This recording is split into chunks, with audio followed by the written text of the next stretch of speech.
بسم الله الرحمن الرحیم. روز همکارا بخیر. همتون به اداره ملی احصایه و معلومات خوش آمدید میگم.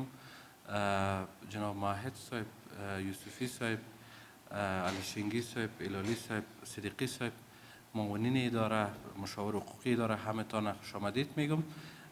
هدف مجلس امروزی ما معلومات در مورد فیصله‌ای که امروز کمیسیون دسترسی به اطلاعات در مورد اداره ملی احصایه معلومات انجام داده، خواستیم که معلومات و به جزئیات همراه همکارای ما از رسانه ها شریک بسازیم.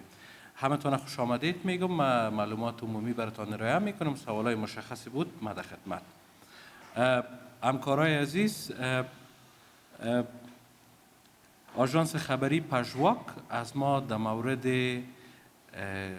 تذکره محترم اجمل احمدی که فعلا سرپرست افغانستان بانک است طالب معلومات شدند که خواست معلوماتی که صورت گرفته بود مطابق قوانین نافذه کشور نبود، در مغایرت و مخالفت با قانون ثبت احوال نفوس و قانون دسترسی به اطلاعات قرار داشت که ما جواب ارائه کردیم که بعدا همکارای ما از آژانس خبری پژواک شکایت درج کردن به کمیسیون دسترسی به اطلاعات که اونا باز بررسی کردن، بعدا فیصله را بر ما صادر کردن که گویا اینا درخواستشان مطابق قوانین است برای معلوماتشان رسیدگی شود که ما به جواب از یا به شکل رسمی تمام مواد قانون و جزئیاتش برشان طی مکتوب رسمی که اینجا کاپیایش همراه ما هست شریک ساختیم که مطابق مواد قانون ثبت احوال نفوس و دسترسی به اطلاعات معلومات اتباع کشور معلومات محرم است، حریم شخصی و خصوصی افراد است. ما این مطابق قوانین خود شریک کرده نمیتونیم که متاسفانه بگوییم که همکارای ما در کمیسیون دسترسی به اطلاعات ما دقیق نمیفهمم، اما برخوردی که ما فکر میکنم برخوردهای سلیقه‌ای میکنه با ادارات و امروز با وجودی که ما معلومات برشان ارائه کردیم به اساس معلوماتی که ما از طریق رسانه حاصل کردیم، اونا گفتن که هیچ نوع معلوماتی برای ما شریک نشده و ما به شما مکاتب رسمی را در اختیارتان قرار میدیم که ما معلومات به شکل رسمی با اینا شریک کردیم. ما خدمت شما ما مواد قانون براتان ارائه میکنم. مطابق قانون ثبت احوال نفوس که جریده 1154 است، مورخ 25 9 1393 به نشر رسیده، داود به این شکل آمده: موارد ذیل جرم پنداشته میشه و مرتکب آن حسب احوال طبق احکام قانون مورد تعقیب عدلی قرار میگیرد. جزء هشتم از این افشای معلومات اتباع کشور بدون حکم قانون است. یعنی اگر ما بدون حکم قانون معلومات اتباع کشور با مراجع شریک بکنیم این جرم پنداشته میشه. مواردی که در قانون ثبت احوال نفوس و دسترسی به اطلاعات ذکر شده بسیار مشخص است. ما در قانون ثبت احوال نفوس اجازه داریم که با مراجع رسمی وقتی که به شکل رسمی معلومات از ما مطالبه میکنن ما امرایشان شریک کنیم. با سایر موارد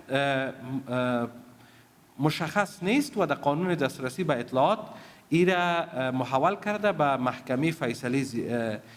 محکمه زیسالا وقتی که درباره موضوع فیصله بکنه که معلومات شخصی افراد شریک شود باز میتونه که معلومات شریک شود و در قانون دسترسی به اطلاعات در معلومات که حریم خصوصی شخص نقض کنه در جمله معلومات ممنوع است. یعنی ممنوع است که معلومات شریک شود.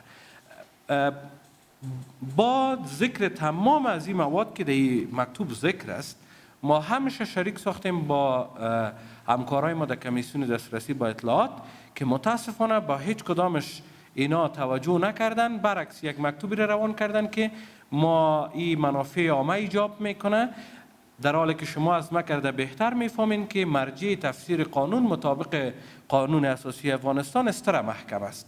هیچ مرجع دیگه نمیتونه از مواد قانون تفسیر به نفع خود یا به ضرر کس دیگه بکنه. اینا تفسیر کردن که منافع عامه است. منافع عامه را در قانون شما میتونین که به مادهش مراجعه کنین. منافع عامه هم اونجا ذکر شده که منافع عامه در صورتی که ایجاب بکنه و منافع عامه توسط اداره مربوط تشخیص میشه.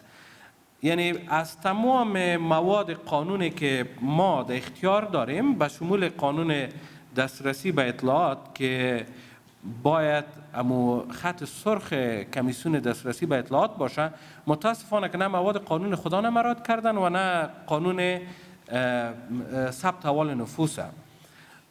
بر علاوه از ما معلوماتی که به کمیسیون دادیم این بود که شخص با ما تذکره داره، تذکره تابعیت داره و بعد از او به اساس تفاهم که همکارا با کمیسیون دسترسی به اطلاعات انجام دادن، ما درخواست ما بود و پیشنهاد ما برای کمیسیونی بود که در صورتی که شما فکر میکنین که شریک کردن اتباع کشور خلاف قوانین نافذه نیست، ما معلومات شخص که دربارش معلومات خواسته شده با شما شریک میکنیم، چون مرجع رسمی هستین. شما میتونین از طریق خود با مرجع که معلومات تقاضا کرده شریک بکنین، که متاسفانه اونا گفتن که ما این کار کرده نمیتونیم. شما مستقیم با امو رسانه محترم که پژواک است با اونا شما این معلومات شریک کنین.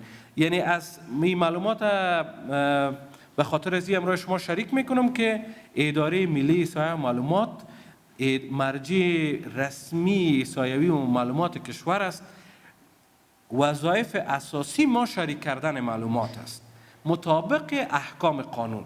هیچ معلومات را خلاف احکام قانون ما شریک کردن نمیتونیم. او هم در صورتی که در قوانین ما به شکل بسیار واضح ذکر شده باشه که شریک کردن از این معلومات جرم پنداشته میشه. ما این معلومات خواستم که با شما شریک کنم. فیصله که صورت گرفته کاملا ناعادلانه است. از قوانین خود آگاهی ندارن. قوانین به شکل درست یا خواسته یا ناخواسته از مسائل قانونی که در قانون خودشان ذکر شده از او به یک شکل گذشتن و موارد خواستن که به اشخاص بدون از اینکه کدام مورد قانونی وجود داشته باشه کسر معاش، اخطاری مسائل درج کردن یا صادر کردن. یک مورد دیگر هم که میخواستیم یادآوری کنیم که بر علاوه از اینکه ما مطابق قانون اجراات کردیم، به افغانستان بانک مکتوب رسمی روان کردیم که در مورد معلومات شخصی شما مطالبه صورت گرفته. در صورتی که شما موافق باشین یا خود شما یا از طریق ما معلومات شریک کنیم که مکتوب از او هم وجود داره که من فکر میکنم که تا جایی که من از طریق رسانه اطلاع حاصل کردم خود شخص سرپرست دی افغانستان بانک کاپی تذکره خود از طریق رسانه اجتماعی در اختیار مردم قرار داده که ما قبل از این مکتوب روان کرده بودیم که در صورت یعنی ما بدون اجازه خود فرد نمیتونستیم که معلومات شریک کنیم. یعنی تا حد امکان اقداماتی که نیاز بود به خاطر شریک سازی معلومات ما انجام دادیم مطابق قوانین نافذه کشور. ما بر علاوه از این که تمام موارد را که اینا ذکر کردن مستند داریم که ما امروزشان معلومات خواسته شده را و جزئیاتی که مطابق قانون نیاز بود امروزشان شریک کردیم. بر علاوه از او تفاهم هم کردیم که ما معلوماتی که شما ضرورت دارین میتونیم که مطابق قانون در اختیار شما قرار بدیم، شما میتونین که شریک بکنین. بر علاوه از این که فیصله فیصله قانونی نیست، بنیاد حقوقی نداره، قانونی نداره، ما اعاده حیثیت میکنیم، شکایت رسمی درج میکنیم به شورای عالی حاکمیت قانون و مبارزه علیه فساد اداری و به مراجع مربوط دیگه که مورد از طریق مراجع مربوطش برش رسیدگی شود. در صورتی که قوانین نافذه کشور وضاحت داشته باشه، هر جانبی که تخلف کرده باشه به او رسیدگی صورت بگیره. خلاصه حرفای و موقف رسمی اداره ملی احصایه معلومات همی بود. همکارای ما اگه سوال داشته باشه ما در خدمت هستیم.